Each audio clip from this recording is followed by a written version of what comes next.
je vais vous parler un petit peu des nouveautés qui sont apparues dans l'année au niveau de la chromatographie liquide. Et en fait, moi, j'ai fait un petit peu le même résumé qu'Arnaud vous a dit, donc je ne vais pas revenir là-dessus. Ce que je rajouterai juste, c'est que je vais aussi vous parler un tout petit peu de petites molécules, parce que je pense que vous en faites encore beaucoup également. Donc, vous montrer un petit peu les nouveautés au niveau petites molécules en chromato en 2023. Et ensuite, je passerai à toutes ces nouvelles molécules qu'on voit apparaître de plus en plus, oligo, protéines et adénovirus, ARN messager, etc. Donc le but, c'est de faire un peu un état de l'art de la bibliographie des publications scientifiques. Je pense que vous n'avez pas forcément le temps de les voir tout le temps, vous n'avez pas forcément accès non plus à beaucoup de publications. Donc vous verrez que je vais vous montrer un petit peu tout au travers de publications, qu'est-ce qu'il y a d'intéressant dans le domaine. Et ensuite, je partagerai le dossier avec toutes les publications avec Arnaud qui pourra peut-être vous les transmettre également. Alors, première chose, quand même, je vais revenir juste sur le congrès HPLC 2023, qui est le gros congrès, on va dire, de chromatographie liquide dans le monde. Ce congrès a eu lieu à Düsseldorf en 2023. On était 1350 participants, donc c'était quand même une belle édition. Et c'est juste pour vous montrer un petit peu ces 2 dernières années, quels sont un peu les mots-clés qu'on a vu apparaître dans le congrès. Et vous voyez qu'il y en a un qui ressort dans les 2 précédentes versions de HPLC, c'est oligonucléotides. Donc c'est clair qu'il y a une énorme tendance à aller vers ces molécules-là. Ça, vous avez dû le voir peut-être un petit peu si vous suivez la bibliographie. On a vu beaucoup de protéines, anticorps en recherche, en tout cas pendant des années, pendant une dizaine d'années. Aujourd'hui, on voit une espèce de tournus en direction de adénovirus, ARN messager, oligonucléotides, etc.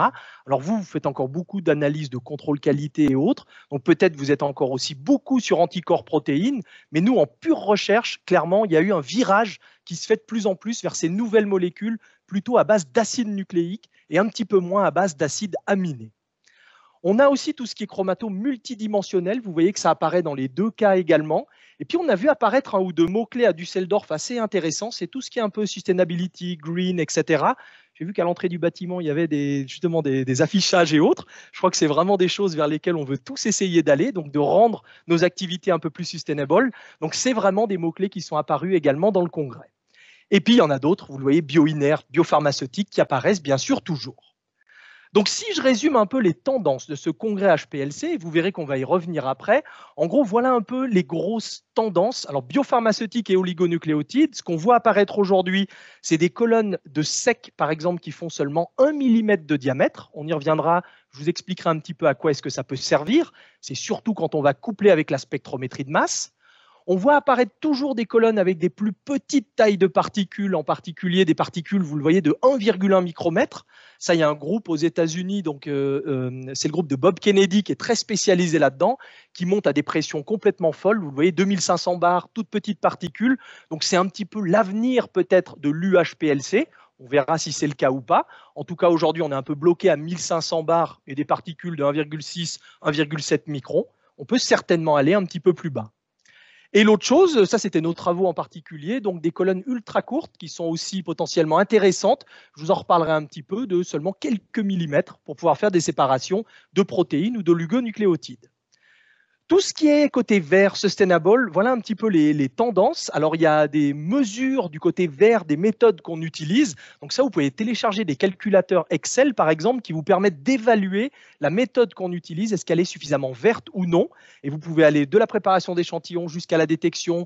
Ça prend en compte la consommation d'énergie, plein de facteurs, finalement, pour que vous puissiez estimer le côté vert de votre méthode. Et ça vous donne à la fin une espèce de diagramme camembert qui vous explique un petit peu quels sont les points faibles dans votre approche verte, disons, et comment est-ce que vous pourriez l'améliorer.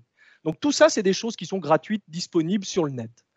On a également l'utilisation de solvants alternatifs. On utilise énormément d'acétonitrile et de méthanol quand on fait de la chromatographie, l'acétonitrile en particulier. On rêve tous d'avoir un solvant beaucoup plus vert.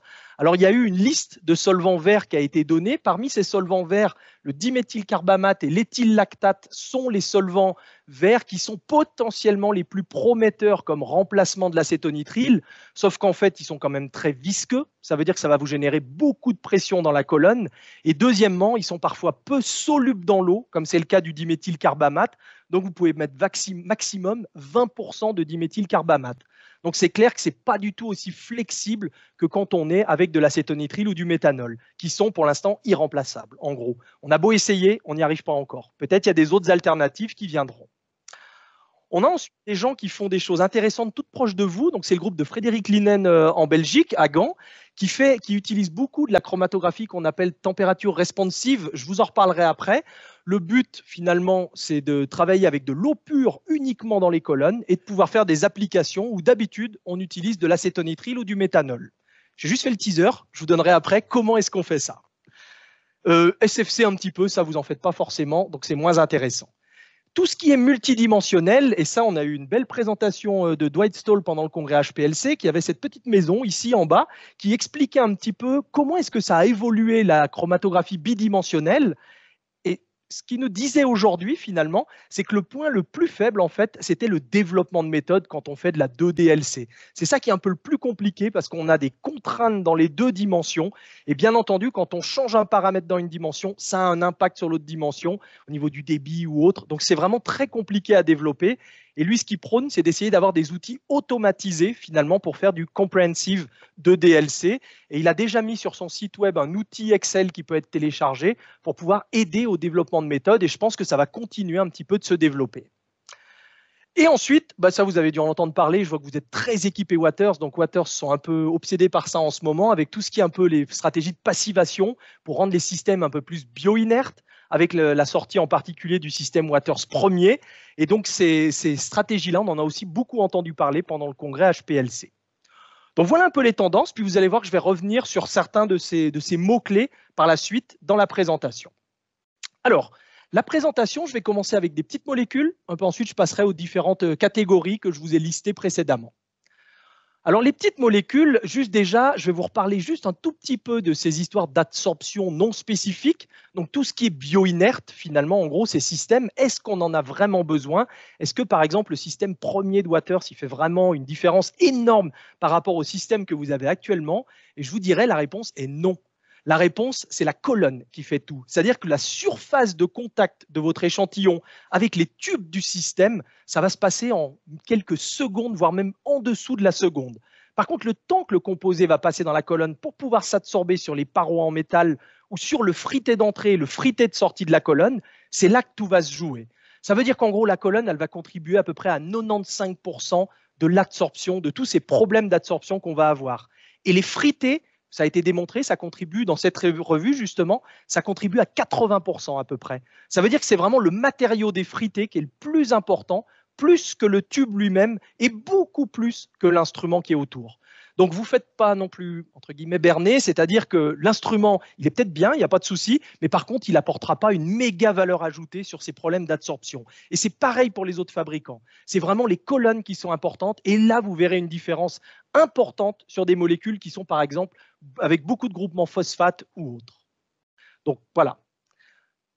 Deuxième chose que je voulais vous parler sur les petites molécules, c'est une publi très intéressante qui est sortie, qui a été faite par David McCally.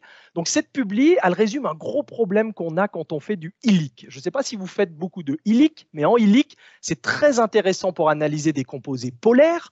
Par contre, le gros problème du ILIC, c'est que si je dissous mon échantillon dans de l'eau pure, l'eau est le solvant le plus éluant en ILIC. Ça veut dire que c'est comme si je dissous mon échantillon dans de l'acétonitrile pur sur une colonne C18. En gros, ce n'est pas bon du tout. Je vais complètement détruire ma séparation. Et le problème, c'est que le ILIC, c'est fait pour analyser des composés polaires qui, par définition, sont solubles dans l'eau, justement. Donc, en fait, on est face à un problème où on n'a pas le bon solvant de dissolution et c'est un peu insoluble.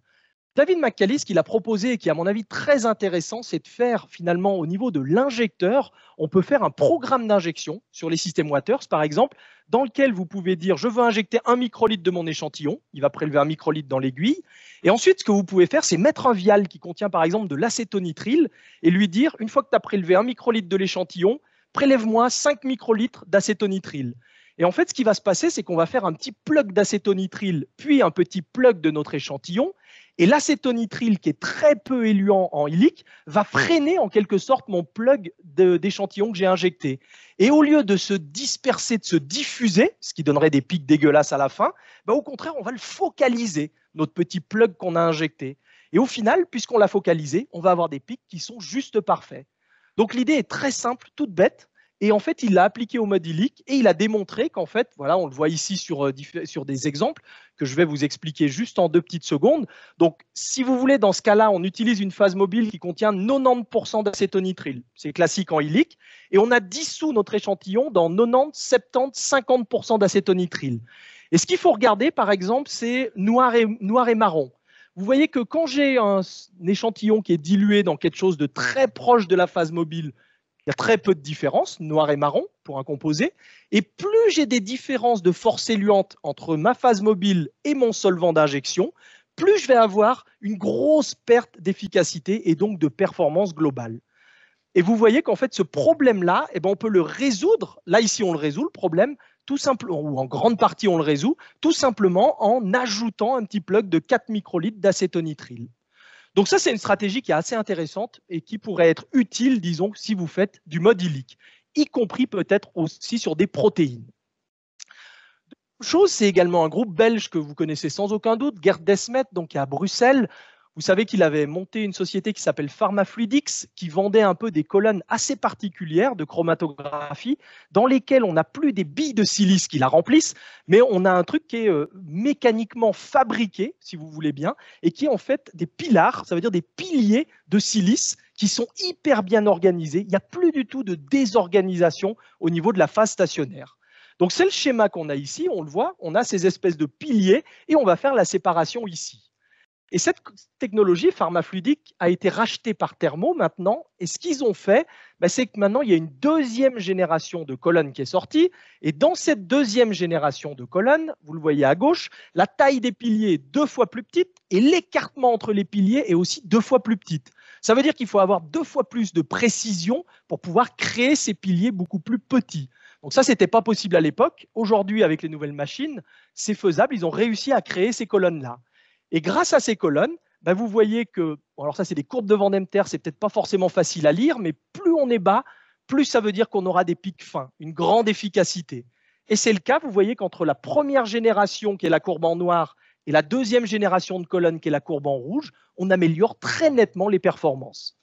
Alors, ces micropillarerets, c'est très utilisé pour ce qui est protéomique, pas mal. Et puis, c'est utilisé aussi pour tout ce qui est un petit peu biopharmaceutique. On en voit un petit peu. La seule grosse contrainte, c'est que c'est des colonnes nano. Donc, ça veut dire qu'il faut un système nano-LC. Ensuite, je vais revenir sur ces colonnes, les colonnes température responsive, qui sont faites par Frédéric Linen. Donc, ces colonnes température responsive, le principe est assez simple.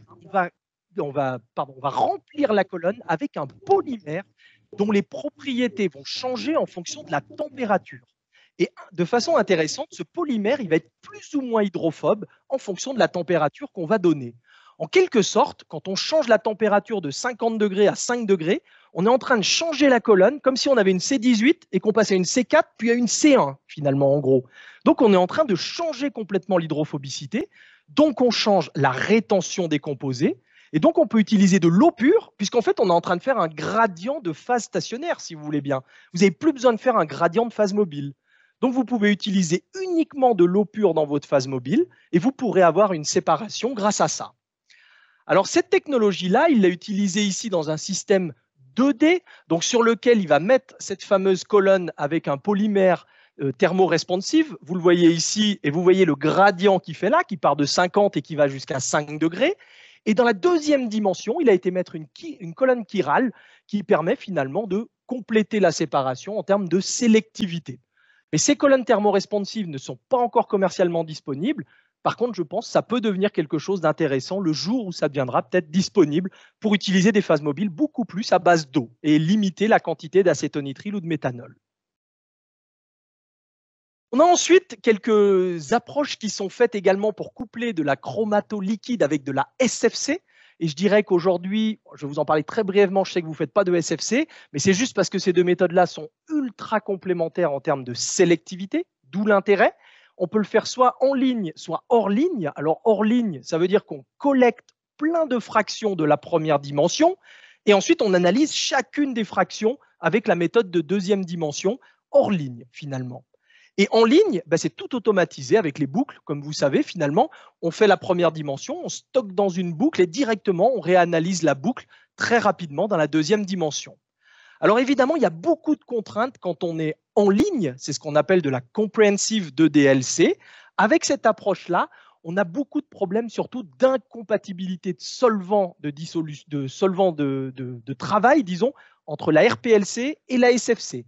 À nouveau, les solvants ne sont pas forcément compatibles entre les deux. Donc, ce qu'ils ont eu comme idée assez intelligente, c'est qu'en SFC, on fait un mélange CO2-méthanol. Ben, eux, ce qu'ils ont fait, c'est qu'ils balayent la boucle où il y a ce qui sort de la première dimension.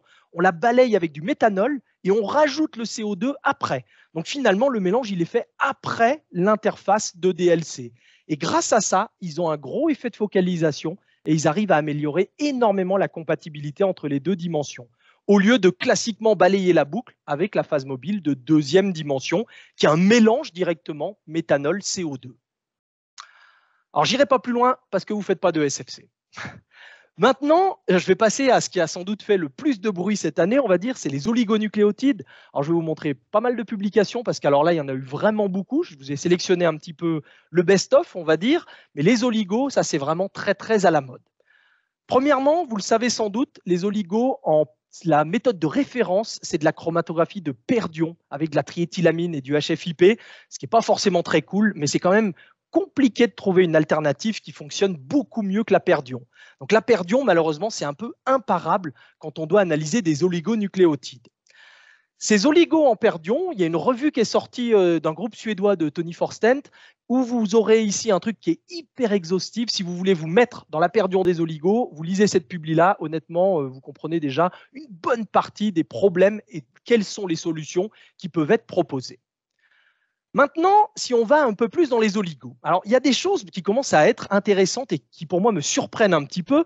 Typiquement, c'est tout ce qui est les diastéréoisomères d'oligonucléotides. Et je me souviens, Marianne Fillet, qui est à l'Université de Liège, l'année passée au congrès CEP, elle a parlé justement des diastéréoisomères d'oligo en disant que c'était des choses intéressantes.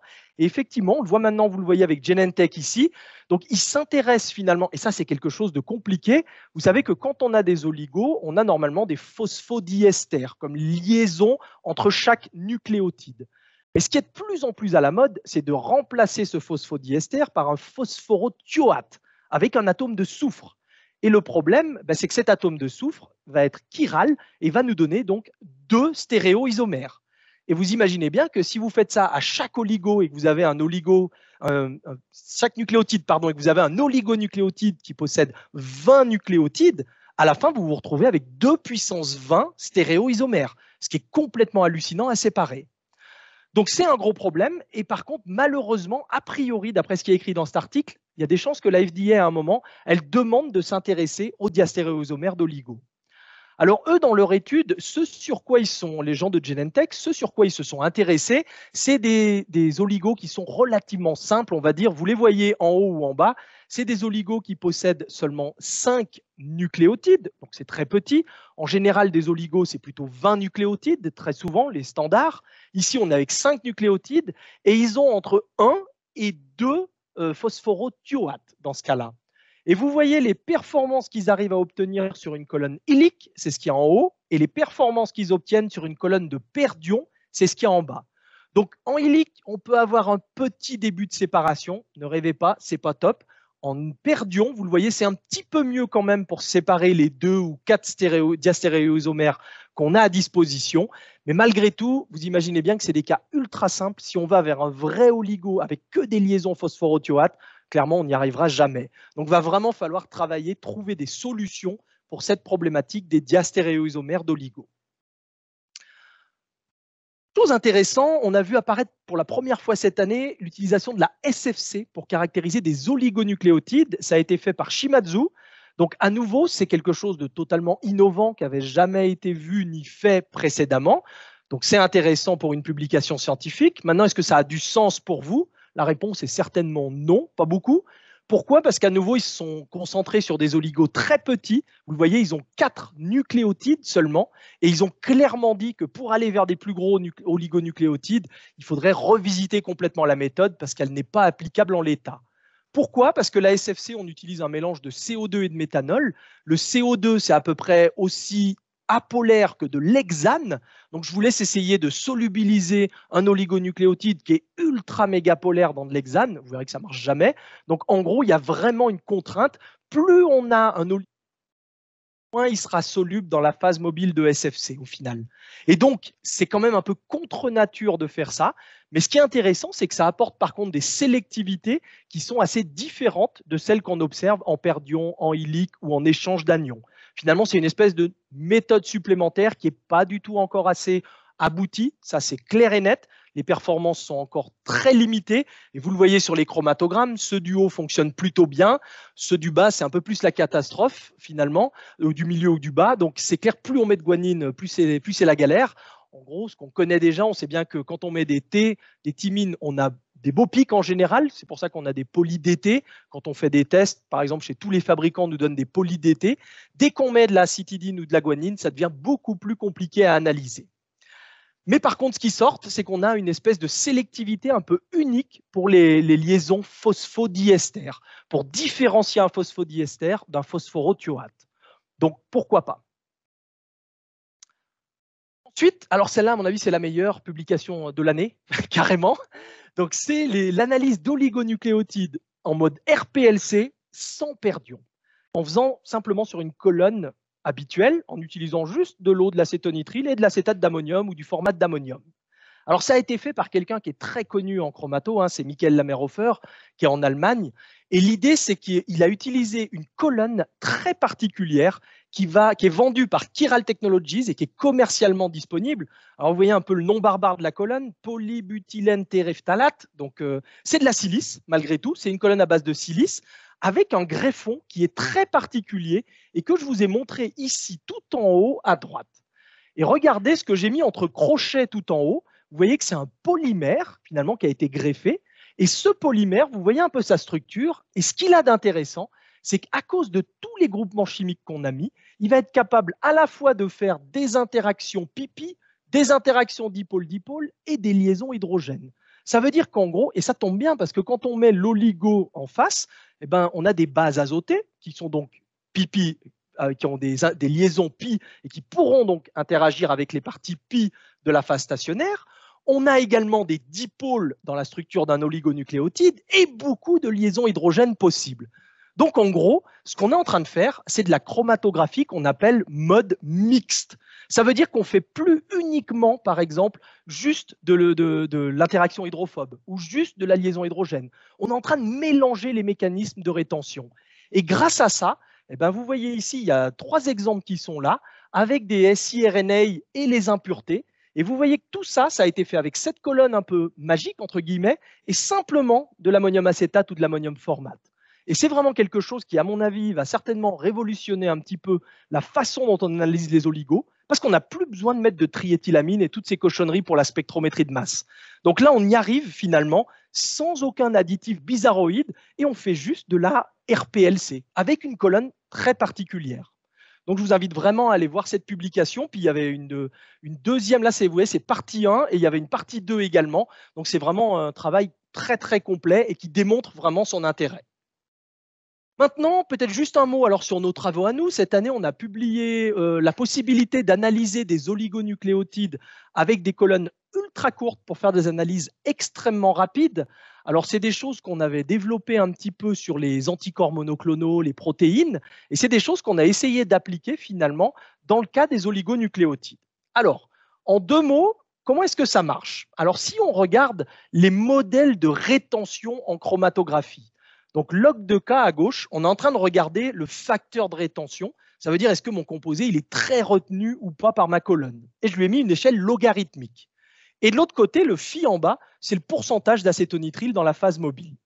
Donc, quand je prends le cas de l'aspirine, plus j'ai d'acétonitrile dans ma phase mobile, c'est très simple à comprendre, plus la rétention va être faible. Et vous voyez que la rétention, elle diminue énormément. Elle diminue d'un facteur 100 entre 0 et 70% d'acétonitrile, parce que j'ai 2 unités logarithmiques. Donc, c'est assez énorme. Ce qu'on se rend compte, c'est quand on a des molécules plus grosses, comme par exemple les anticorps monoclonaux, le MAB, ou alors les oligonucléotides qui possèdent 10 nucléotides ou 100 nucléotides, ben vous vous rendez compte que la courbe, elle est vachement plus pentue dans ce cas-là. Qu'est-ce que ça entraîne ça? Ça veut dire qu'on est en train de faire ce qu'on appelle de la chromatographie on-off. En gros, en quelque sorte, si je prends le cas du 100 mer par exemple, imaginez-vous quand vous allez être à 17% d'acétonitrile, la rétention elle va être quasiment en log de 5. Et puis quand on va être à 17,2% d'acétonitrile, la rétention elle va être à 0 en gros quasiment. Ça veut dire qu'en variant simplement de quasiment rien la phase mobile, on a un effet monstrueux sur la rétention.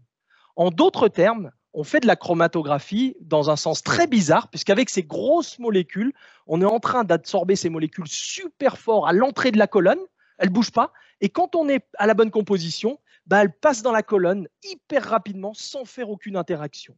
Donc c'est une nouvelle façon un peu de voir la chromatographie, et ça se produit quand on a des molécules de très grosse taille. Plus la molécule est grosse, vous le voyez, plus on a cette courbe qui est pentue.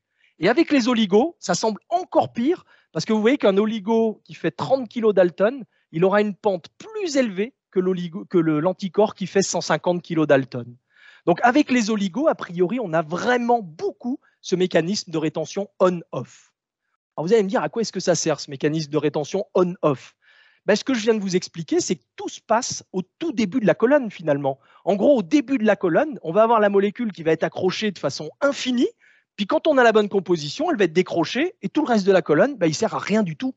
Donc en gros, pourquoi utiliser des colonnes de 15 cm, 25 cm avec ces grosses molécules? A priori, ça ne sert à rien. Et c'est ce que je vais vous démontrer ici. Regardez à gauche.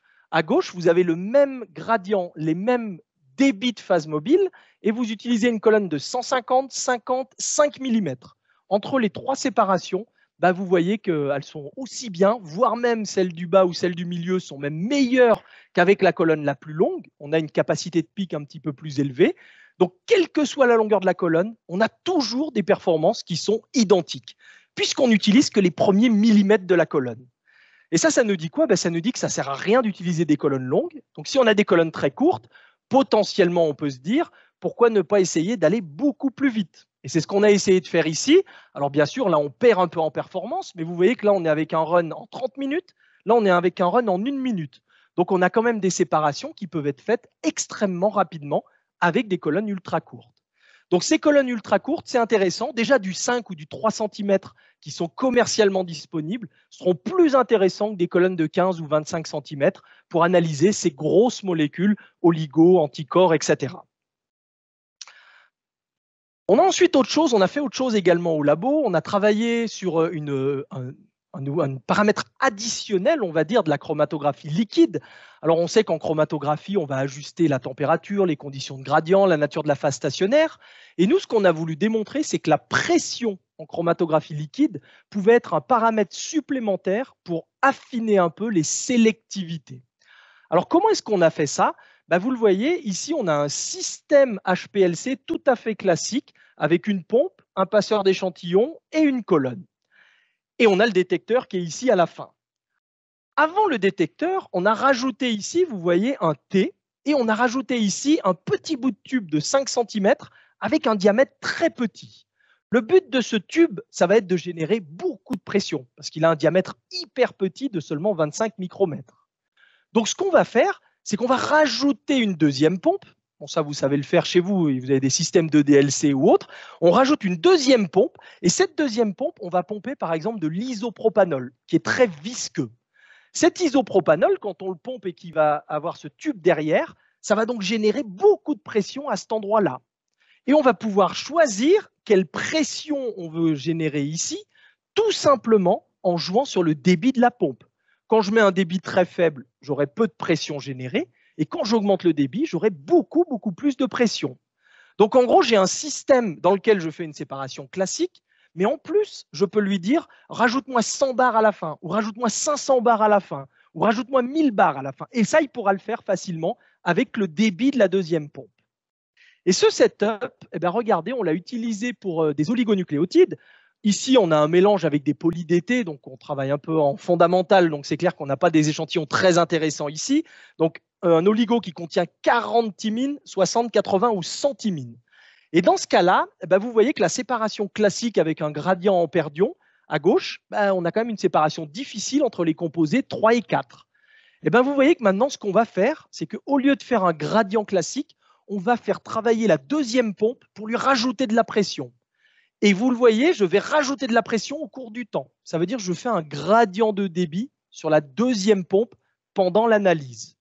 Et ce gradient de débit va me provoquer un gradient de pression. Vous voyez, un gradient d'à peu près 400-500 bars de pression. Et vous voyez que quand j'ai ce gradient de pression, d'un coup, mes molécules sont beaucoup plus retenues.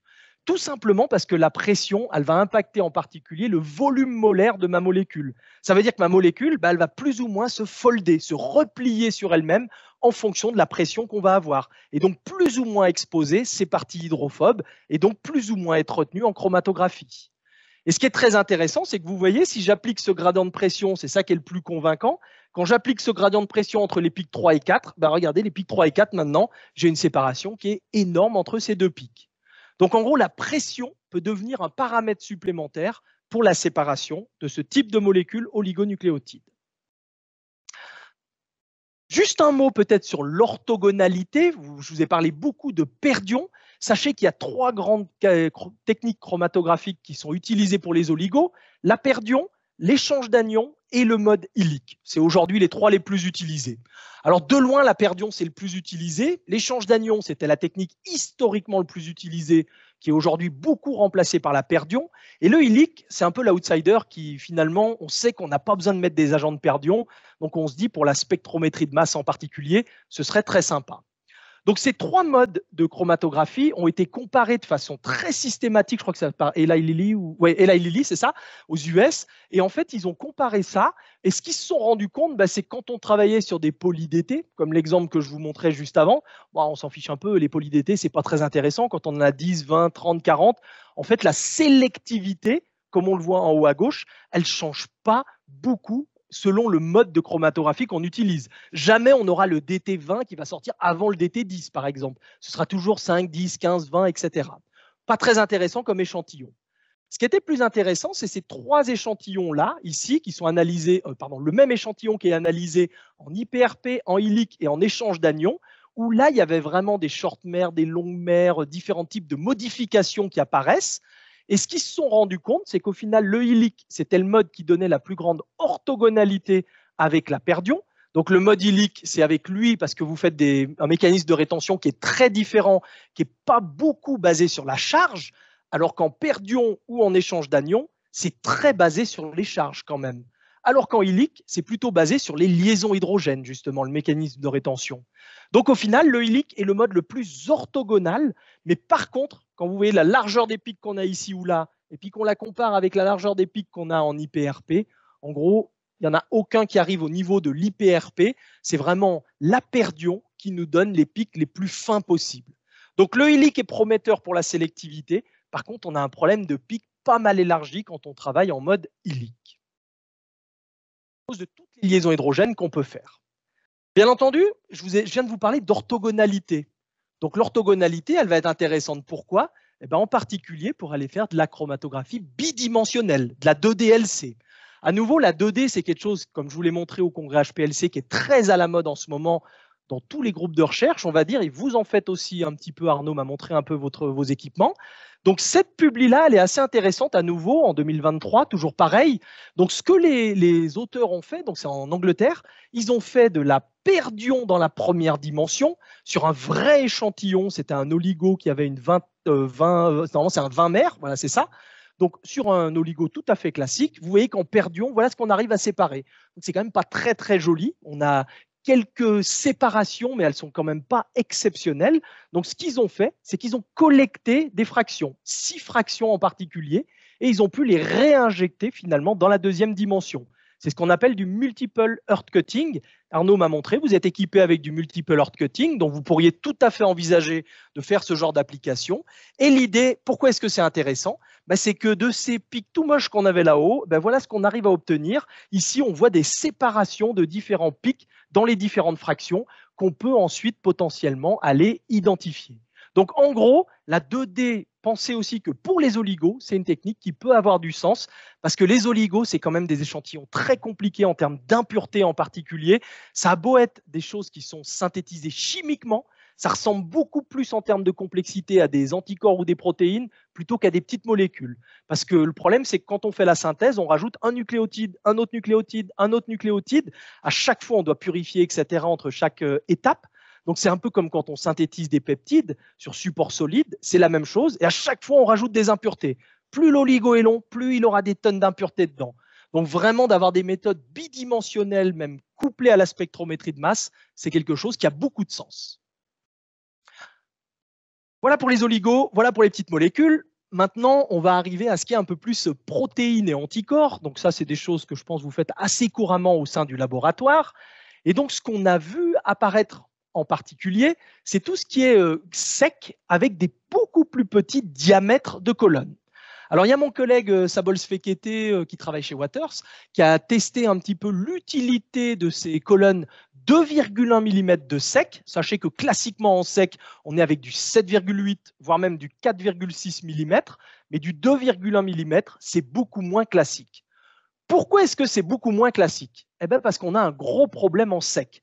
Quand on fait de la sec, et vous le savez peut-être, en gros, on n'est pas en train de retenir chimiquement les composés sur la phase stationnaire. On n'est pas en train de créer des interactions chimiques. Ce qu'on veut, c'est faire aucune interaction et filtrer les composés en fonction de leur taille grâce à la colonne.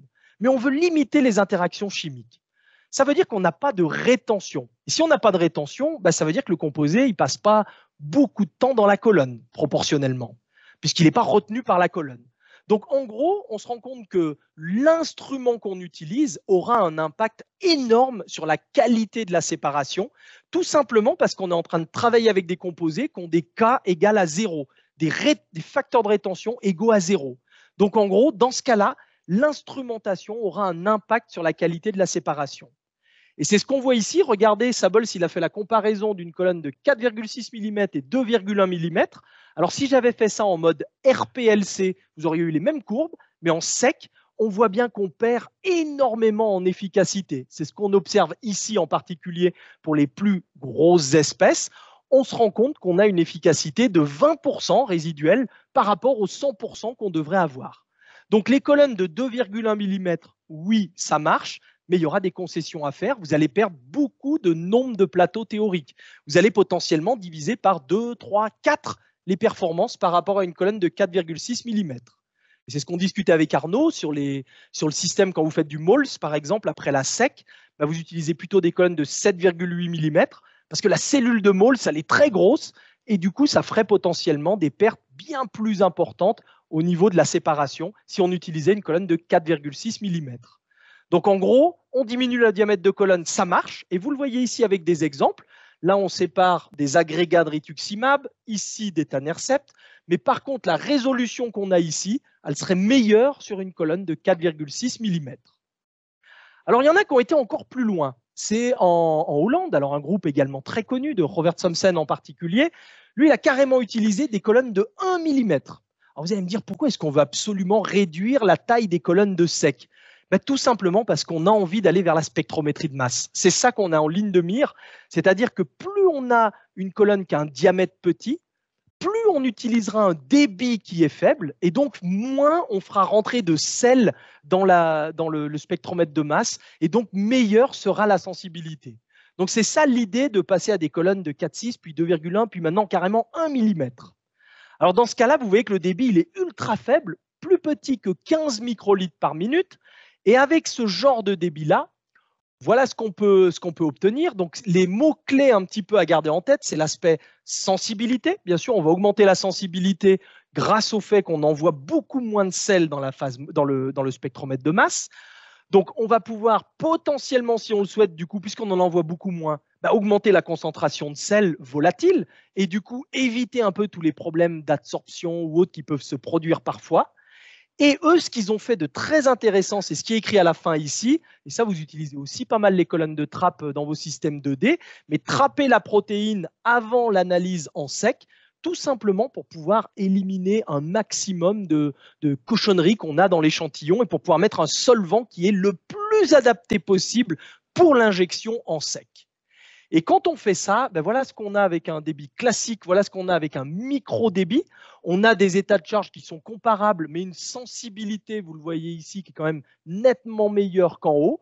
Et ici, on arrive beaucoup mieux à voir les états de charge qui nous intéressent par rapport à ici, pour le dimère et pour le monomère. Donc en gros, on est en train de gagner en sensibilité. C'est ce qu'on fait.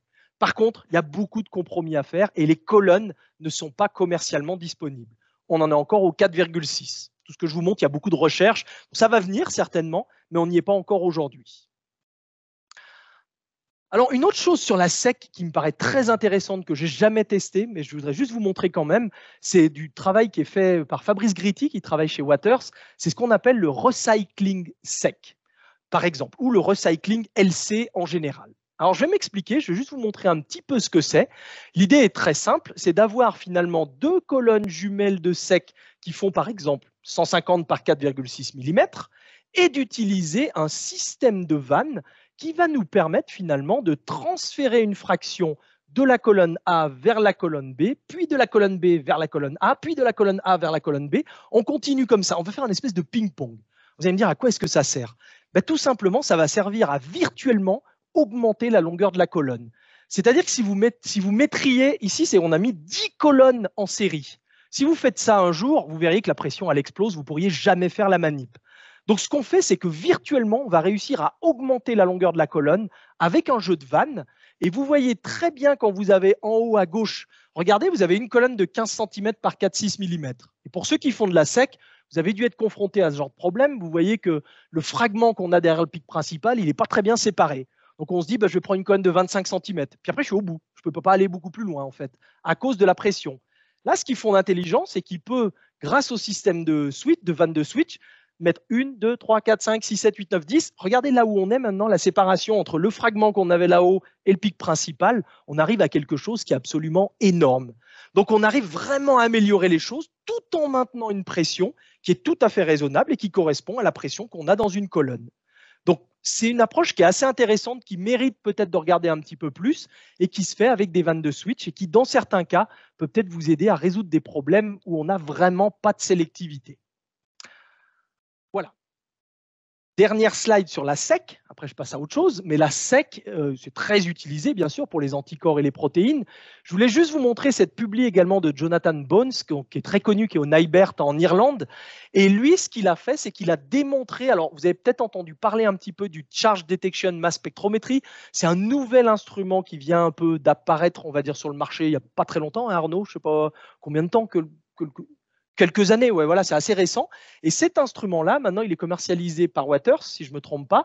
Et l'idée, c'est qu'en général, quand on fait du Charge Detection Mass Spectrometry, on s'intéresse à des objets très gros. En gros, c'est de la spectrométrie de masse pour des gros objets, là où on sait qu'un instrument classique, il a très peu de sensibilité. Et en général, on a des échelles de temps qui sont complètement incompatibles avec la chromatographie. Et John Bones, ce qu'il a montré, c'est qu'on pouvait potentiellement arriver à avoir le Charge Detection Mass Spectrometry qui arrivait à être compatible avec des échelles de temps chromatographiques, par exemple ce qu'on fait en SEC. Alors les résultats ne sont pas encore hyper méga convaincants, je dirais. Il a pris deux exemples ici, une bêta-galactosidase et une transférine. Donc ici, après, il a appliqué à l'étanercept et l'AGP. Vous voyez un petit peu ce qu'on arrive à obtenir. C'est pas foufou, je ne sais pas trop interpréter les données, mais ce que je vois, c'est que ça ne me paraît pas transcendant. Surtout, il a élargi énormément les pics pour les rendre compatibles avec le CDMS, parce que vous voyez ici que vous avez des pics qui vont durer 3-4 minutes, ce qui est normalement pas très logique quand on fait de la SEC. Donc, on arrive à faire des choses, mais c'est peut-être dans l'avenir. Le CDMS, c'est quelque chose qui est intéressant. Si on arrive en plus à mettre une dimension chromato, c'est clair qu'on peut gagner pas mal en termes de quantité d'informations.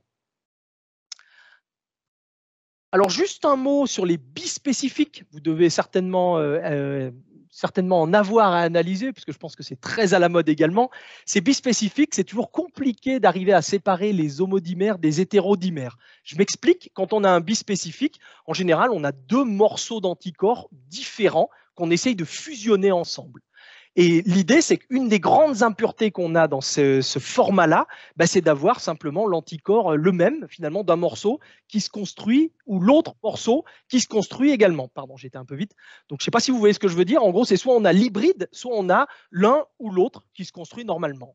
Et donc ces homodimères, ça veut dire c'est ceux qu'on ne veut pas, c'est ceux dans lesquels on n'a pas le côté bispécifique, justement, ils sont assez difficiles à séparer. Et dans cette publi, ils ont montré que de la chromatographie d'échange d'anions, par exemple, ils y arrivaient extrêmement bien à séparer l'homodimère de l'hétérodimère. Alors évidemment, ça dépend énormément des propriétés des deux anticorps, des deux morceaux d'anticorps qu'on va lier. Est-ce qu'ils ont des points isoélectriques très différents ou non? Et c'est ce qu'il faut regarder. Si on a des propriétés différentes sur les deux anticorps qu'on va fusionner, c'est clair et net qu'on pourra y arriver beaucoup plus facilement. Mais ici, j'étais très surpris de la qualité de la séparation qui est vraiment énorme. Nous, on a eu beaucoup plus de malchance, on va dire, pour séparer homodimères et hétérodimères.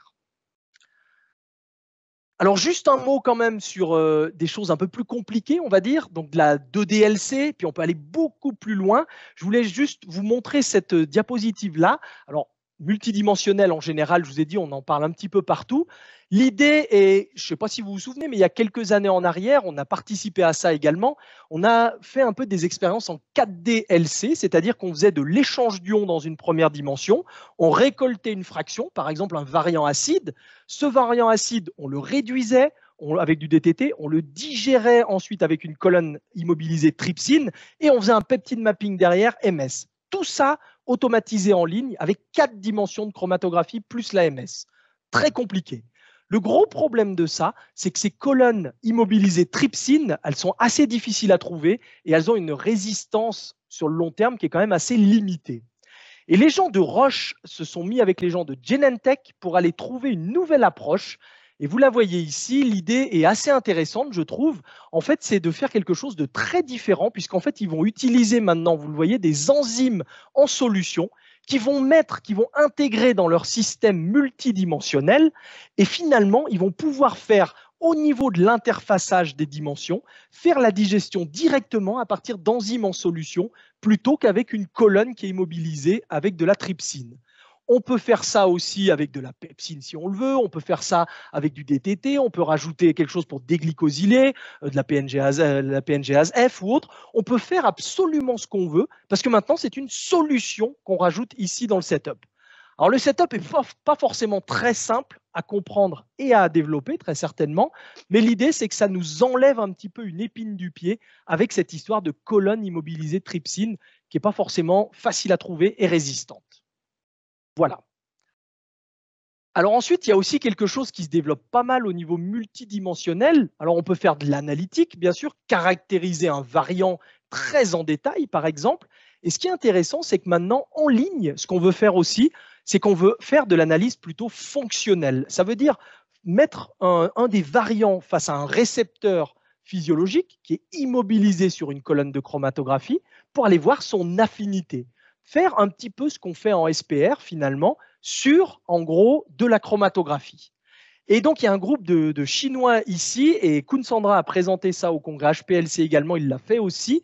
L'idée, alors attention, la prochaine slide va vous faire peur, regardez à gauche les systèmes, c'est juste de la folie, parce qu'en fait, l'idée, cette fois-ci, c'est qu'on va aller carrément, vous imaginez bien, je fais de l'échange d'ions, je vais prendre un variant acide, par exemple, ce variant acide, je vais le réduire, digérer, peptide mapping plus MS, et en parallèle, je peux aussi envoyer ce variant acide sur une colonne où je peux faire finalement de l'affinité pour un récepteur en utilisant typiquement des colonnes qui sont faites pour ça.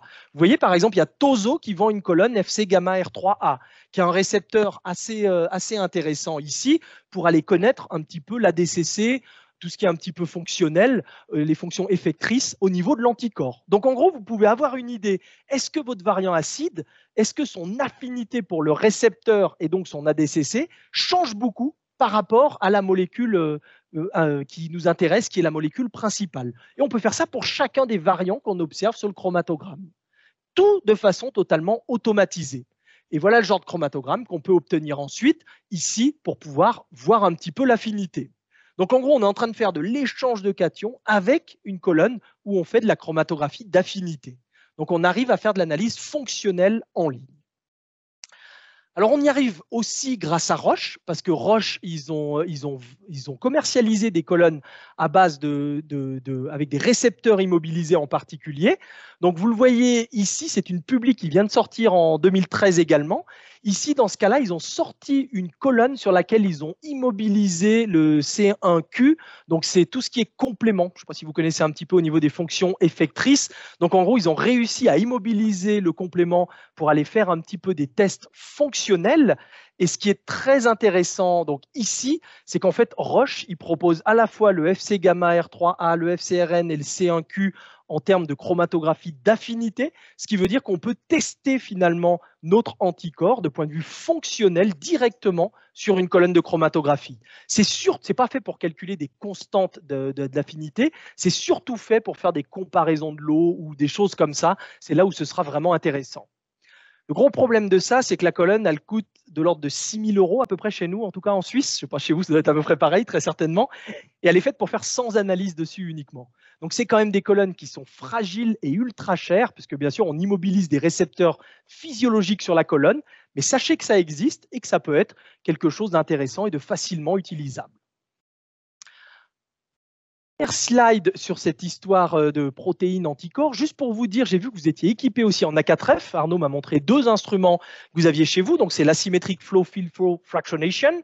C'est une technique qu'on utilise beaucoup en tant que technique orthogonale de la SEC, finalement. La SEC est beaucoup plus facile à utiliser peut-être que l'A4F, mais l'A4F, c'est une méthode qui nous donnera vraiment un résultat absolu parce qu'il y a beaucoup moins d'interactions chimiques que quand on fait de la SEC.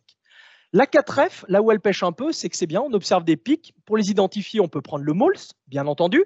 Mais eux, en Hollande, à nouveau, ils ont voulu démontrer qu'on pouvait également le coupler avec la spectrométrie de masse. Ça, c'est la première fois que c'est réalisé, à ma connaissance, en tout cas. Et voilà un petit peu ce qu'ils ont fait. Donc ici, ils ont, alors on n'appelle plus ça des chromatogrammes, on appelle ça des fractogrammes quand on fait de la 4F. On a ici donc un fractogramme sur lequel on observe une séparation des différentes espèces ici. Et cette fois-ci, c'est l'inverse de la SEC. Plus l'espèce est grosse, plus elle sortira tard finalement. Je ne vais pas vous expliquer le principe, mais donc ici, on arrive à avoir des tétramères, vous le voyez, le M4 ici de l'asparaginase, donc d'une enzyme tétramère, octamère et ici dodécamère. Donc en gros, on arrive à avoir des séparations qui sont assez intéressantes. Et vous le voyez en dessous, ben regardez, on a ici les spectres de masse correspondants, monomère, tétramère, octamère, et on arrive ensuite à avoir la spectrométrie de masse et l'information sur la masse de ces différentes molécules de façon ultra précise. Donc ça semble fonctionner, j'imagine que ce n'est pas du tout simple à coupler de la 4F avec la spectrométrie de masse. Par contre, ça a déjà été fait, donc il y a peut-être des idées à prendre dans ce genre de publication. C'est celle-là, ma dernière slide, pardon, sur la partie protéines anticorps. C'est juste pour vous dire, voilà un peu le futur, comment il y a des gens qui le voient. Donc, je vous ai montré ici, donc ça, c'était une publication dans laquelle, finalement, il parle du labo du futur pour faire de l'analyse à haut débit en spectrométrie de masse des produits biothérapeutiques. Et ce qui montrait, alors là, cette publi-là, elle est assez compliquée, il y a beaucoup d'ingénierie dedans, mais ce qui démontrait, c'est qu'on pouvait tout faire de façon totalement automatisée si on le souhaitait. Alors, il y a plein de schémas, de choses un peu compliquées. L'idée étant de pouvoir faire de façon automatisée de la déglycosylation, de la réduction, des digestions, des dessalages, des buffer exchange et autres, et ensuite tout analyser de façon automatisée avec de la LCMS, avec un Exploris 480. Donc, en gros, on arrive à tout faire. Finalement, on met l'échantillon au début et tout est fait de façon totalement automatisée à l'aide de robots et autres. Et ça, a priori, l'automatisation, on le sait, hein, c'est quelque chose vers lequel on va de plus en plus et c'est un peu l'avenir, disons, à terme. Je terminerai juste avec 2-3 diapositives sur tout ce qui est adénovirus et ARN messager, juste pour vous dire que c'est des molécules également très intéressantes. Alors, adénovirus, si vous voulez, on a fait une revue récemment sur toutes les méthodes de chromato sur les adénovirus. Donc, si vous voulez en savoir plus, ça peut être une bonne source d'information à nouveau. Et ce qu'il y a d'intéressant, alors ce qu'on a vu apparaître sur les AAV, c'est que les gens de plus en plus, ils essayent de faire de la LC avec des micro-débits. Tout ce qui est nano, micro, etc., c'est hyper intéressant sur les AAV. Les AAV, ça coûte une fortune. Les échantillons sont très peu concentrés. Donc, on a besoin d'en consommer très peu et on a toujours des problèmes de sensibilité. Donc, si on veut caractériser un peu les protéines virales qui constituent les adénovirus, on peut tout à fait, comme on le voit ici, faire un peptide mapping avec des colonnes de seulement, vous le voyez, 300 micromètres de diamètre. Donc, c'est des colonnes très petites avec des débits de l'ordre de 5 microlitres par minute. Donc, un système nano, par exemple, c'est très intéressant quand on va être avec tout ce qui est protéines virales sur les AAV, plutôt que de travailler avec un système classique où on va injecter des grosses quantités et avoir une sensibilité qui est bien moindre.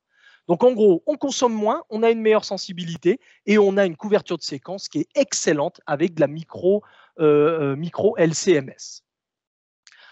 Autre chose intéressante, je voulais juste vous montrer cette publi, à nouveau de la 2D, 2D à toutes les sauces, on va dire, 2DLC des adénovirus. C'est la première publi qui sort sur ce sujet-là. Donc, vous savez qu'il y a deux choses assez importantes qu'on doit caractériser sur les adénovirus. C'est la quantité de capsid qui est remplie ou vide. En théorie, on veut une capside qui est remplie avec un ADN à l'intérieur qu'on va pouvoir remplacer chez le patient. Parfois, malheureusement, il y a des impuretés dans le produit et donc on a des capsides vides. Donc, on doit regarder le ratio de capsides vides, capsides pleines. C'est un premier attribut critique de qualité. Et le deuxième attribut critique de qualité très important, c'est les protéines virales VP1, VP2, VP3 qui constituent la capside. C'est ce que je vous ai montré juste avant. Et bien, grâce à ce système multidimensionnel 2DLC, dans la première dimension, on fait de l'échange d'anions pour séparer la capside vide de la capside pleine. Et ensuite, on récolte la capside ici dans ce cas-là, une des capsides, la pleine ou la vide, alors c'est plutôt la pleine pardon, dans ce cas-là, et on l'envoie en direction finalement d'une dénaturation pour pouvoir détruire la capside et obtenir les protéines virales, simplement avec l'acide acétique ou des choses comme ça. Et on obtient ici VP1, VP2, VP3 qui peuvent être analysés en RPLC avec la spectrométrie de masse derrière. Donc, vous voyez qu'avec ce système 2D très simple, parce que là, c'est juste du earth cutting, on arrive à avoir deux attributs critiques de qualité qui sont assez importants.